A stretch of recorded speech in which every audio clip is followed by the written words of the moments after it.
Welcome to Succeed Even If. I'm Tom Marcoux. This is an unusual episode because Johanna is on assignment. I think her assignment is vacation.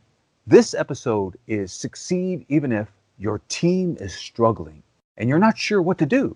It is a joy to welcome Taylor Cohn. He is the founder of Lightshed, and he is a graduate of the D School at Stanford University.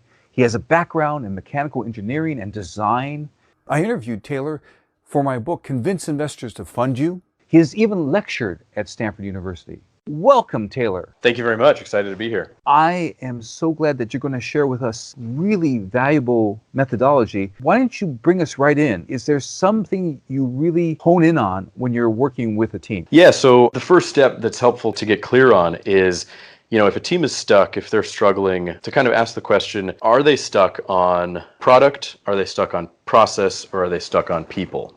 Excellent. Each of those has many different facets, as you can imagine, but starting there and kind of setting off in the right direction right at the beginning of our time together can lead to the best outcomes that I've seen. Gotcha. So if they're stuck on product, what do you focus on? Yeah, well, there are obviously a lot of ways to go, but one of the early questions that I like to ask, and it gets at the idea of questioning the assumptions that the team is making, is asking the question, what is currently true about your product? And when I say product, maybe it's an actual product that's in the market. Maybe it's just a prototype. When I say product, I just mean the thing that you're building. And it could be a service also. But so I ask the question, what is currently true about your product? And almost more importantly, what might not be true about your product? What have you maybe not revisited in a while? What decision or assumption have you not questioned or validated for quite some time?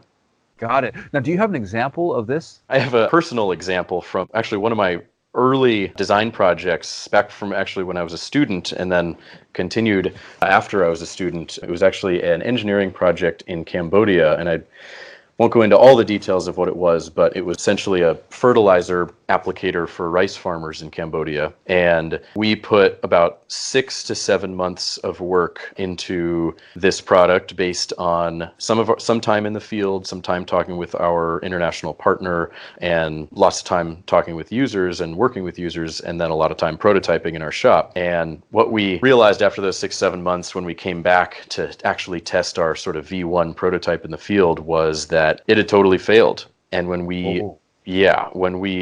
went back to the drawing board, we essentially realized that a lot of the things that we were assuming to be true were not true. And some of those things were about the product itself. Some of those things were about the environment in which the product was going to be operating. So we had made some false assumptions about Cambodian soil, for instance. So that's sort of an example of where it definitely hit home for me and has made me very aware of questioning assumptions and being clear on what's true and what's not ever since.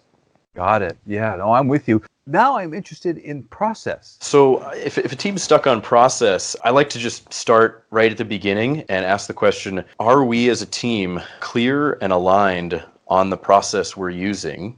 And most importantly, are we aligned and clear on where we are in that process? And for example, even if it's just a team going through the sort of classic design thinking process, there will be times when, we're in the empathize discovery phase where we're just trying to connect with users. We're trying to understand the pain points that they're experiencing. Maybe we're in an immerse phase where we're immersing ourselves essentially in their shoes. And maybe someone on the team is starting to brainstorm a lot and start to generate a lot of ideas for how to solve those problems, which isn't necessarily a bad thing, but it's worth asking the question, hey, are we all aligned on where we are right now? And is it the best thing to jump ahead a couple steps to start solving a problem that we haven't really defined yet? Oh, I'm so glad that you bring that up, because going down a blind alley, I hate it.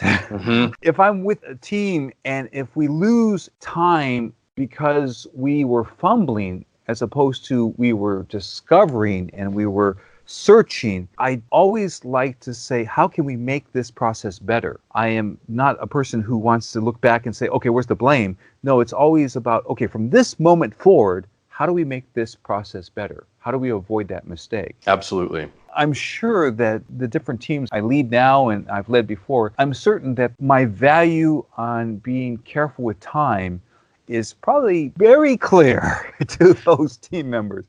Because Right. I think probably my face just goes when we went down an alley, a blind alley that we didn't have to. Now, I also understand, though, and I say it frequently, that, oh, well, we're people. Mistakes happen, and in fact, only by exploring, like being in the dark and feeling around, can we discover certain things. So I get that, too. Yeah. So one more thing I wanted to add about the process side has to do with brainstorming, and something that I've actually found in a lot of brainstorming meetings or get-togethers that I've been a part of is there's a little bit too much time actually dedicated to generating ideas and not quite enough defining what the actual question we're trying to answer is. Oh, bravo. Fantastic. I mean, Yeah. look at all these beautiful ideas. It's not on point, but it's everywhere. I mean, Right. I'm swimming in them, Exactly. And a lot of times, you come out of an innovation workshop or a meeting and you say, okay, we generated 35 ideas or 100 ideas, but the real question is how many of those, to your point, are really relevant to what the real problem is, and not even the problem that people would tell you the problem is, because that might not even be the real problem. There are a lot of layers to this. And so I would actually give a team who's stuck the advice of they're trying to kind of brainstorm and idea generate their way out of being stuck. If you have a 60-minute meeting, rather than kind of coming in and maybe spending 5 minutes on what you're trying to get out of the meeting, which is honestly pretty rare in my experience too, spend 20 to 30 minutes of that time really defining what problem you're trying to solve, and then spend the other 20 to 30 minutes really exploring what the possibilities are, and then whatever time you have left over, talk about next steps and talk about how to prototype those ideas, because I'm a prototyping guy, as you mentioned, a mechanical engineering background. I like building stuff. So yeah, too. I like making stuff all the time too. Yeah. And I want to jump in with this detail. How would we recognize this is really the problem? So to actually have a little format there seems to me to be valuable, that people will say, what does a good solution look like? How would we recognize the essential problem?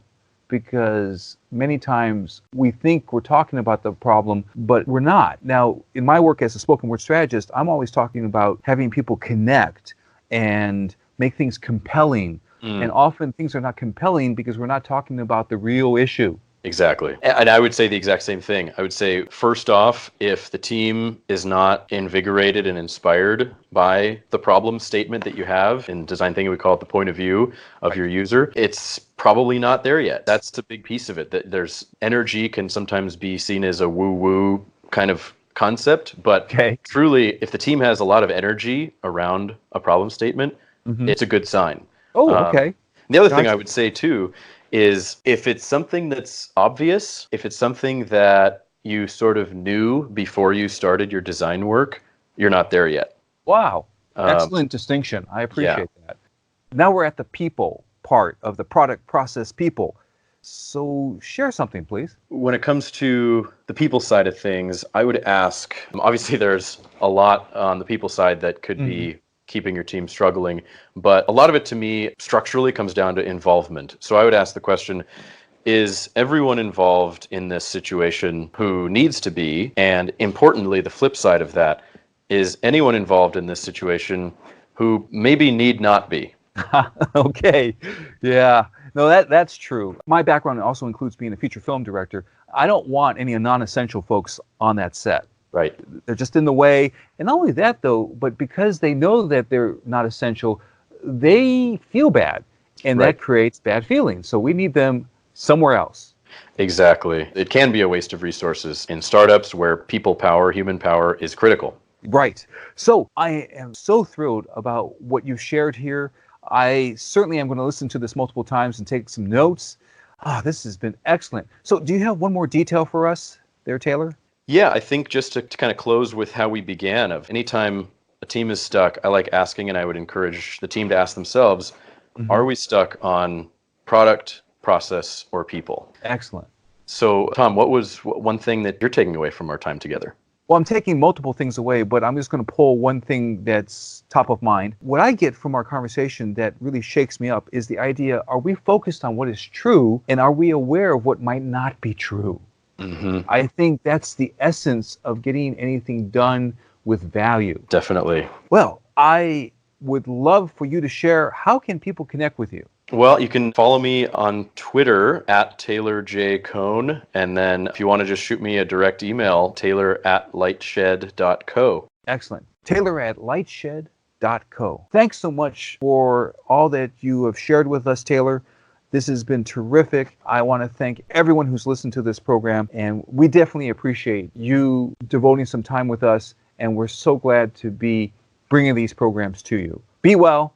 Thanks so much. This broadcast is brought to you by Tom's online course at udemy.com. Yes, I'm excited about my online courses called Success Secrets, Confidence and Skills to Handle Toxic People. It's available at a special discount price at udemy.com. That's udemy.com. And you just type in my name, Tom Marcoux, TOMMARCOUX,